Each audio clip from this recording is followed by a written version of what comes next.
Hi, I'm Max Keiser. This is the Keiser Report. Big travel news. Stacey. I want to tell the people out there of Mexico that we are coming to Mexico City from 19 June to the 28th. A lot of big stuff planned, but we might have a meetup there, Max. So people might be able to meet us there. Yeah, looking forward to hooking up with our fans and friends in Mexico City, and so let us know where we should hang out, and we'll be there. Oh yes, we will be. So, moving right along, I think that Deutsche Bank has finally been fingered by global. That's an expression. That's not a double entendre. That's a perfectly acceptable expression of criminal intent used by law enforcement agencies. They finger the perp. That sounds bad too, doesn't it? Anyway, Deutsche Bank, as we've been saying for years, is a criminal organization. Now we have some confirmation. Well, Max, here is a lovely image of a tweet from Bloomberg News that immediately made me think of you. Deutsche Bank faces claims it was running an international criminal organization. Look how nice that looks. So, you know, Deutsche Bank is on trial, along with Nomura, in Italy, where they have very fierce laws due to the, influence of the mafia in the past. So their laws are that it's very hard for somebody like a Tony Blair or Donald Trump or, Theresa May to come in and say, basta, no more investigating these people. But a judge in Milan has allowed prosecutors to use internal Deutsche Bank emails to prove that they are an international criminal organization, because they wrote these derivatives under a product called Santorini back in during the financial crisis in 2008. And this derivative product was meant to mask Monte dei Paschi's debt. And however, it would basically take down Monte if a proprietary index from Deutsche Bank went over a certain number. Well, the emails seem to suggest coordination between Frankfurt, London, and Milan branches of Deutsche Bank to rig that index to hit the number, which would trigger the derivative, which would trigger profits for Deutsche Bank and collapse the oldest bank in the world. Right, so it brings up a couple of interesting points. One is racketeering. So in this case, as we've been saying all along, the reason why bankers don't go to jail is because no prosecutor is willing to charge them with racketeering, what was used to bring down the mafia and other criminal organizations in the past. So there's a lot of finger pointing that goes on amongst these finance institutions saying, no, the problem was in the mortgage packagers on that desk, and they'll say, no, it was the currency manipulators on that desk, and no, it was the regulator's problem over in that office, and no, you signed a non-disclosure agreement we can't violate, or you signed a non-compete agreement, so there's a lot of passing the buck. The only way to go after them is racketeering. Italy, as you point out, is very fierce in terms of prosecuting because of the history of the mafia there, and they adopted strategies that got rid of the problem of witnesses being murdered and things like that. So they became very vigilant about prosecuting criminals in Italy. So Deutsche Bank is now going against Italian authorities, which is quite serious. The second point, which is interesting, is the use of derivatives to make problems go away. The use of derivatives to make debts go away. We've seen this, for example, when Goldman hid Greek debt to allow them to enter into the euro and then be destroyed by Goldman Sachs for profiting on both sides of that trade. And derivatives can be used like a magician uses mirrors, where if you look at a magician's table on stage, there'll be a couple of mirrors and reflecting the wings of the stage, and you don't see what's under the table because you're seeing the mirrors that are at 45-degree angles, and you see the wings of the stage and not through or under the table. Derivatives in the financial world are used in a similar way. They reflect on other derivatives in such a way as to make the debt, in this case, disappear.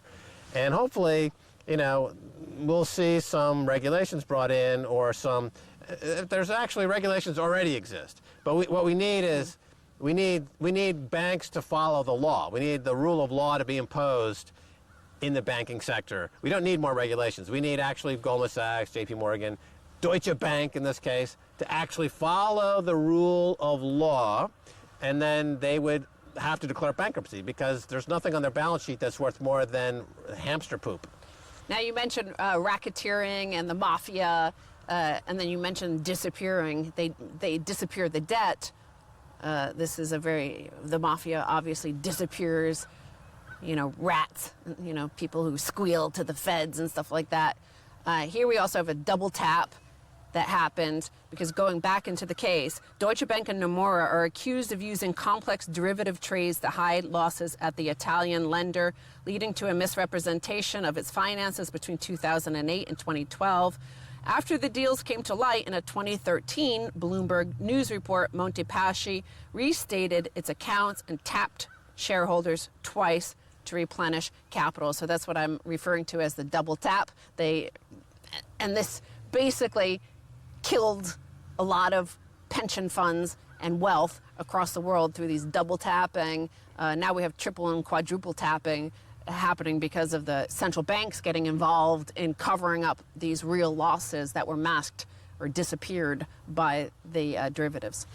Yeah, and the problem, how this affects everybody is that ultimately all these problems get subsumed by the central bank, the European Central Bank or the Federal Reserve Central Bank, and they put all of this non-liquid junk on their balance sheet.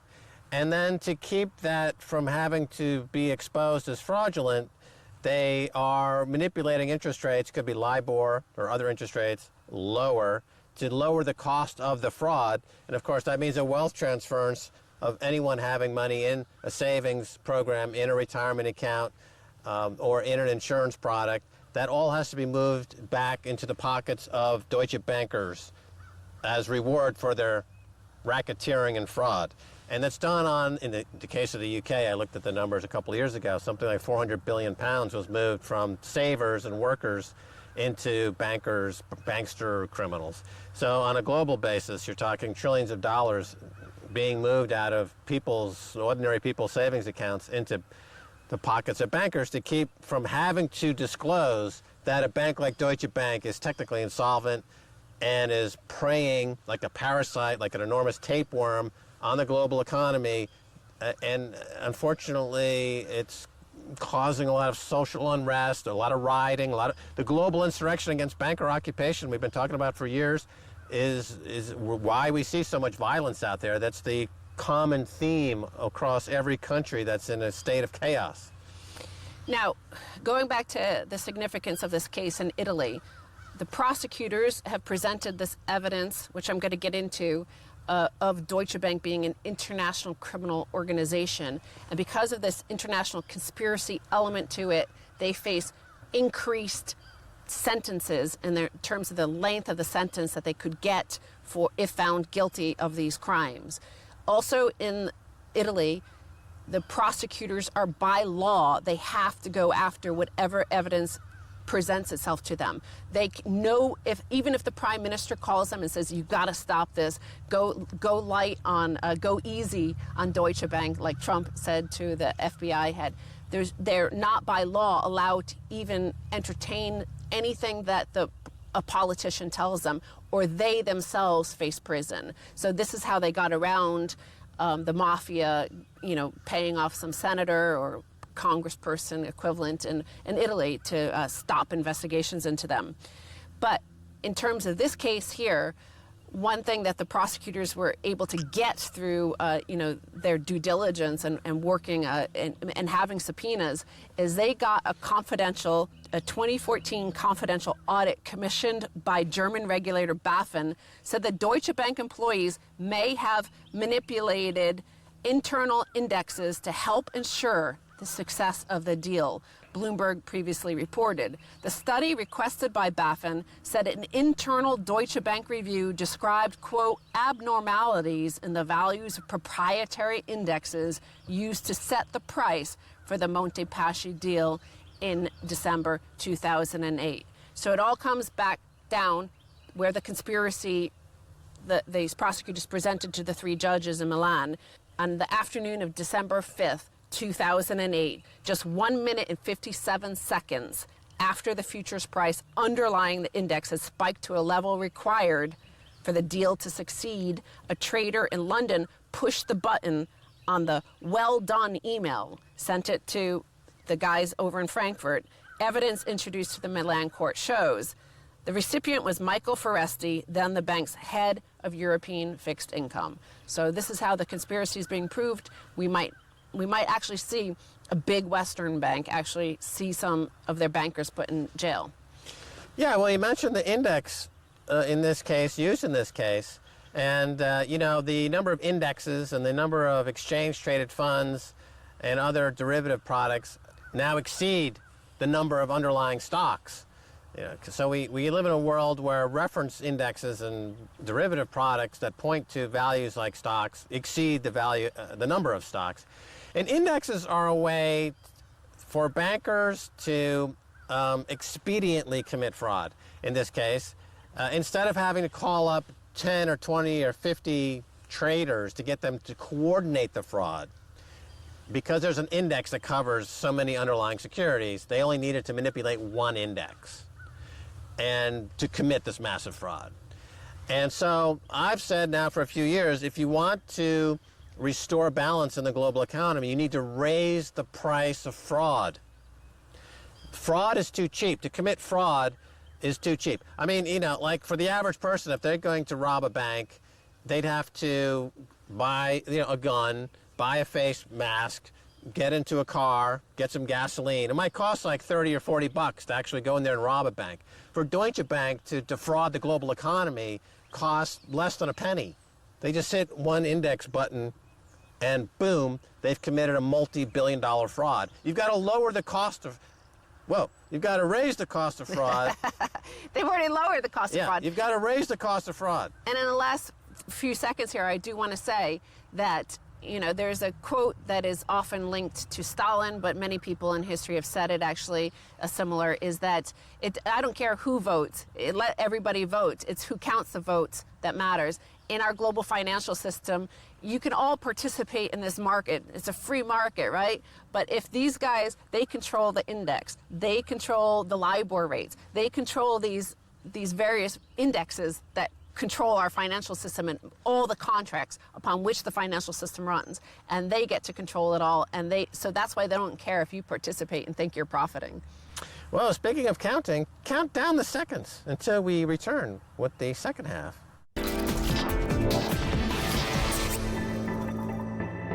Welcome back to the Keiser Report. I'm Max Keiser. Time now to go to JP Satilli. He's over at newsvandal.com. JP, welcome back. Good to be with you, Max. Now, your latest piece is called The Robot Economy, Ready or Not? Here it comes. How did September 17th of 2013 change everything? Well, Max, as you well know, that was when Oxford University put out a report called The Future of Employment, and they predicted that 47% of all the jobs in the United States would be lost to automation. Kind of set off a round of hand-wringing, people running around with their hair on fire, and a number of additional studies.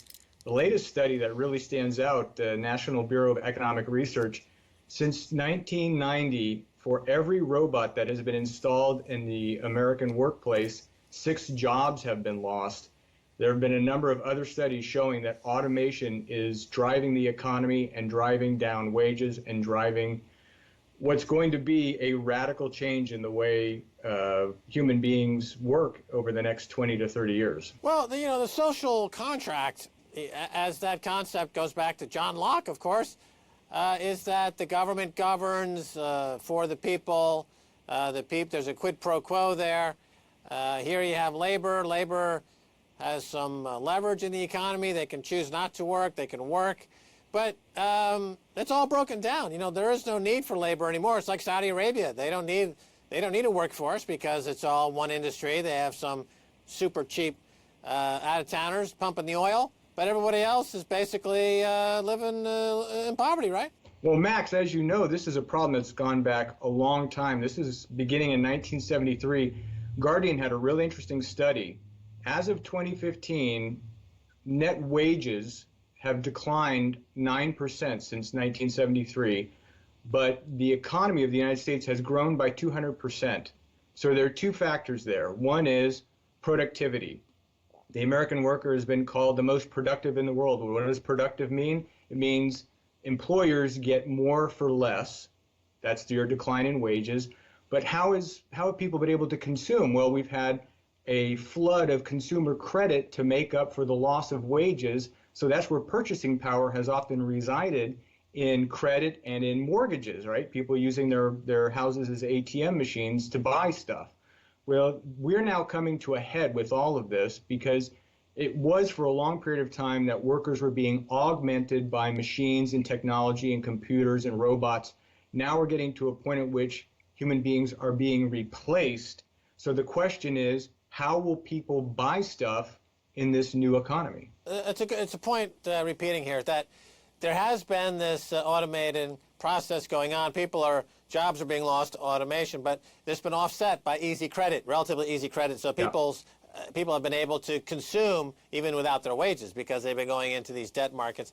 But that, of course, is some would call it a debt bubble. The bond bubble in America is at a 240-year high. In the UK, it's at a 300-year high.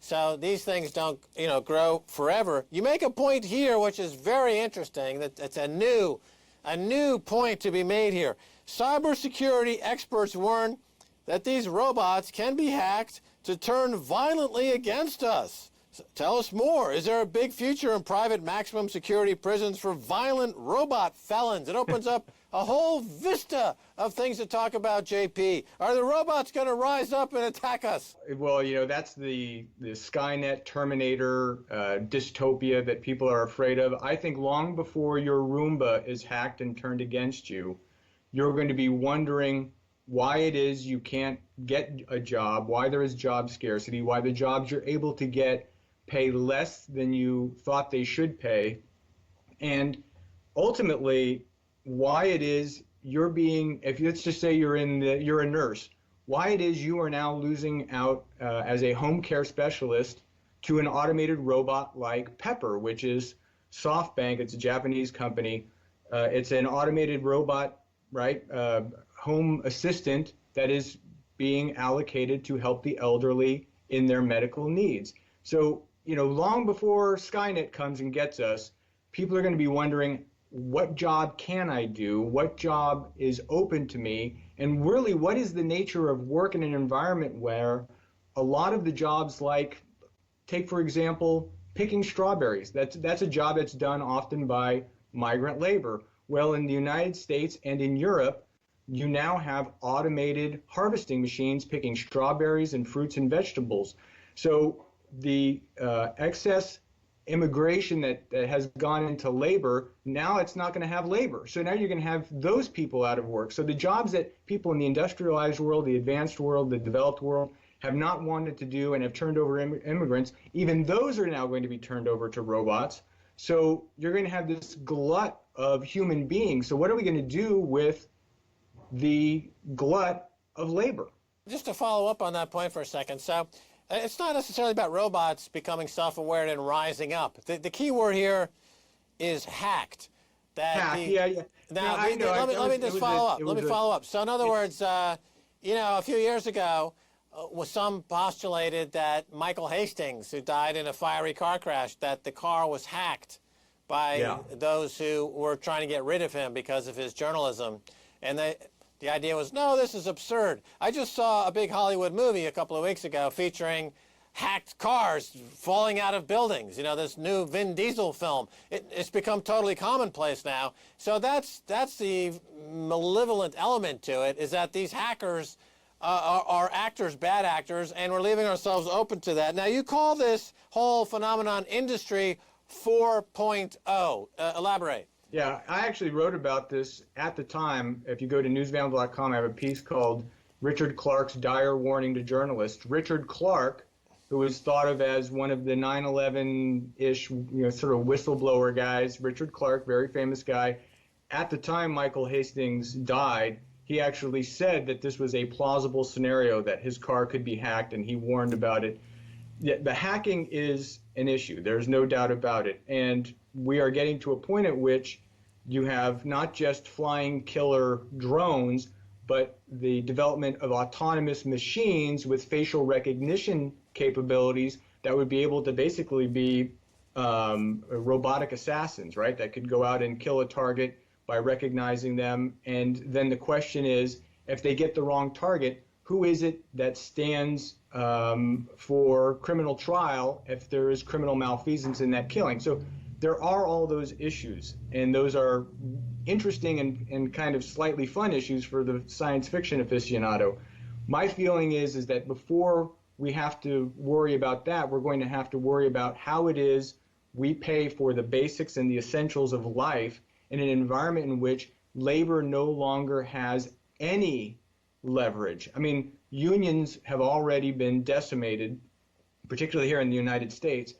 What happens when human labor is kind of fanciful in an environment in which, for example, we have here in San Francisco, a pilot program, a robotic barista that I think can serve 140 coffees in an hour. So that barista job is likely to be eroded, if not eliminated. Wendy's is going to automation. That's the Wendy's hamburger chain. They're going to automation. All of these lower level, entry level jobs that people are sometimes using, they have people are working 2 or 3 of these jobs just to get by, particularly in the post 2008 economic doldrums.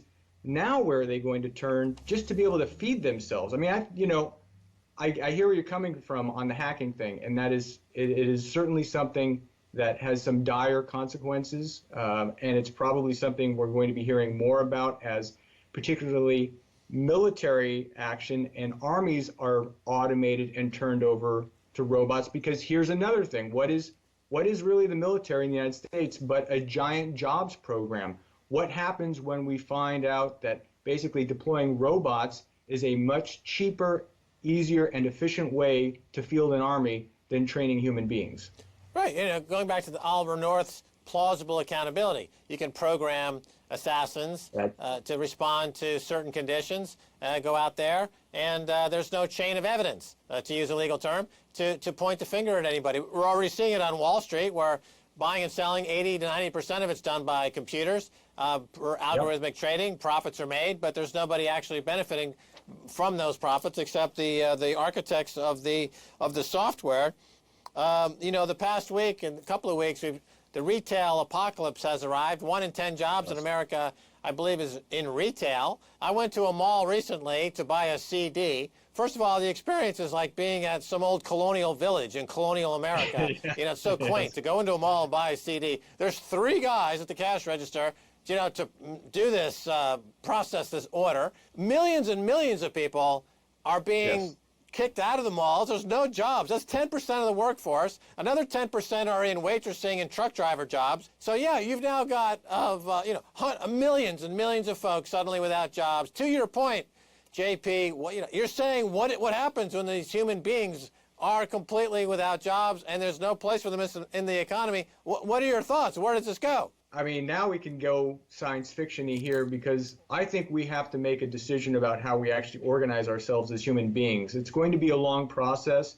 Jack Ma of Alibaba about 10 days ago said there is going to be a lot of pain over the next few decades as this transition occurs.